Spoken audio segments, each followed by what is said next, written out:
Assalamualaikum warahmatullahi wabarakatuh. Eee, saya dari kelompok 2 yang akan sedikit membahas tentang tugas etika profesi jam 15.50 sampai 17.30 mengenai penetapan standar kompetensi kerja nasional Indonesia kategori jasa profesional, ilmiah, dan teknis golongan pokok jasa arsitektur dan teknik sipil. Berikut yang dibahas adalah analisis dan uji teknis pada jabatan kerja kepala pengelola lingkungan bangunan gedung. Di sini saya bersama rekan saya, sebelumnya saya sendiri adalah Muhammad Iqbal Ramadhani dengan NPM 217 dan rekan saya Cahyo Budi Santoso 217 Next.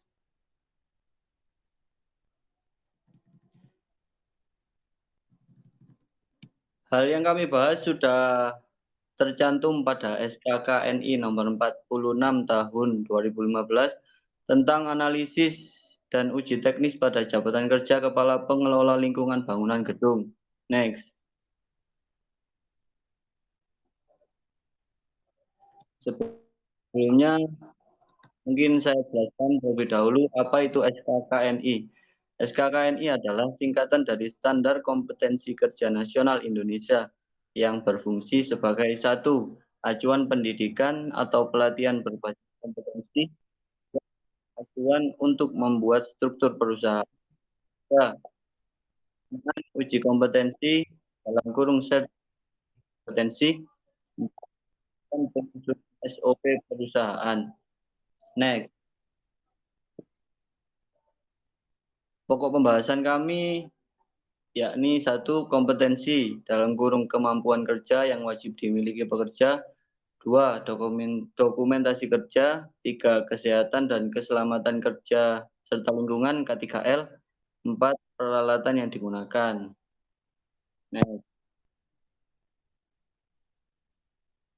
Pendahuluan.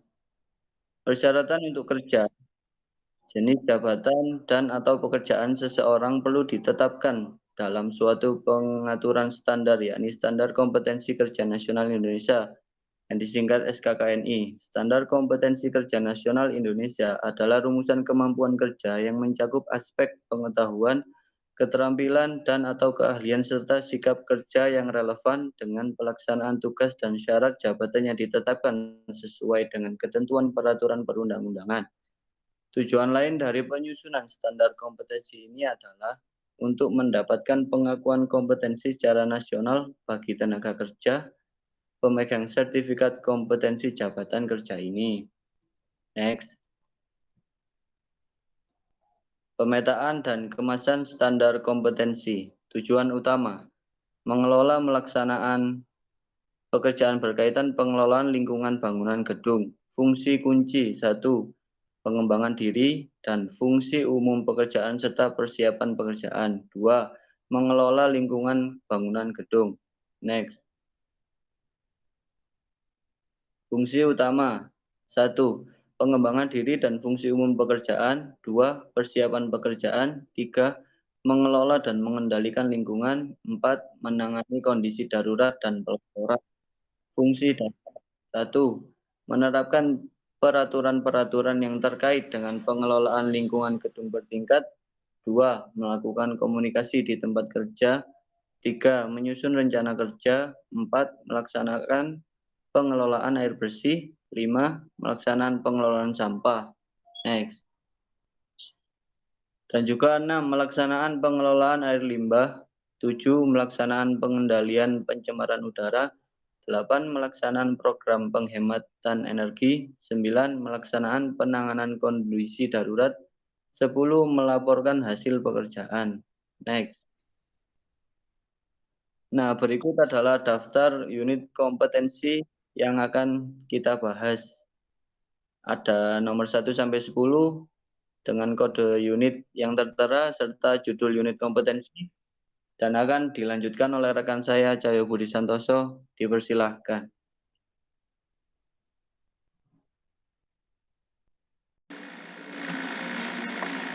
Baik Mas Iqbal, terima kasih.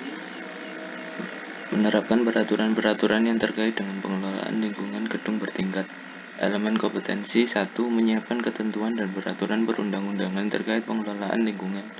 Yang kedua, melaksanakan peraturan terkait pengelolaan lingkungan, ketentuan pastian mutu kerja pada pelaksanaan pekerjaan. 3. Mengevaluasi penerapan ketentuan dan peraturan perundang-undangan terkait pengelolaan lingkungan. Menerapkan komunikasi di tempat kerja. Elemen kompetensi 1. Menginterpretasikan informasi dan instruksi kerja yang diterima terkait dengan pelaksanaan pekerjaan. Yang kedua, mengkomunikasikan instruksi kerja kepada bawahan. Yang ketiga, melaksanakan koordinasi dengan unit-unit terkait. 4. Melaksanakan koordinasi dengan pihak luar.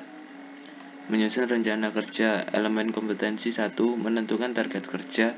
Yang kedua, menyusun IPPAL atau identifikasi pengendalian dan pengelolaan aspek lingkungan. Yang ketiga, menyusun program kerja. 4. Membuat jadwal kerja. 5. Membuat rencana anggaran biaya atau RHB. Melaksanakan pengelolaan air bersih. Elemen kompetensi 1. Melakukan analisis kebutuhan dan kualitas air bersih. Yang kedua, mengimplementasikan program pengelolaan air bersih. Yang ketiga, mengevaluasi program pengelolaan air. Melaksanakan pengelolaan sampah. Elemen kompetensi 1. Melaksanakan inventarisasi data timbulan sampah. 2. Melakukan analisis timbulan sampah. 3. Mengimplementasikan program pengelolaan sampah. 4. Mengevaluasi program pengelolaan sampah. Melaksanakan pengelolaan air limbah. Pengelolaan kompetensi 1. Melakukan analisis data timbulan dan kualitas air limbah. Yang kedua, mengimplementasikan pengelolaan air limbah. Yang ketiga, mengevaluasi pengelolaan air limbah. Melaksanakan pengendalian pencemaran udara. Elemen kompetensi 1. Melakukan inventarisasi data sarana dan prasarana. Melakukan pengukuran pencemaran udara. 3. Melakukan evaluasi pencemaran udara. Melaksanakan program penghematan energi. Elemen kompetensi 1. Melakukan identifikasi sarana dan prasarana yang berkaitan dengan penggunaan energi. Yang kedua, mengimplementasikan program penghematan energi. Yang ketiga, melakukan evaluasi program penghematan energi. Melaksanakan penanganan kondisi darurat. Elemen kompetensi 1. Melakukan identifikasi keadaan darurat, melakukan langkah-langkah penanganan, menyiapkan peralatan dan bahan penanganan darurat. 4. Melakukan penanganan darurat. Melaporkan hasil pekerjaan. Elemen kompetensi 1. Menyiapkan data hasil pekerjaan sebagai bahan laporan. Yang kedua, membuat laporan hasil pekerjaan. Dan yang terakhir, membuat rekomendasi hasil pelaksanaan. Mungkin itu saja presentasi dari kelompok kami. Sekian atas perhatiannya. Terima kasih. Wassalamualaikum warahmatullahi wabarakatuh.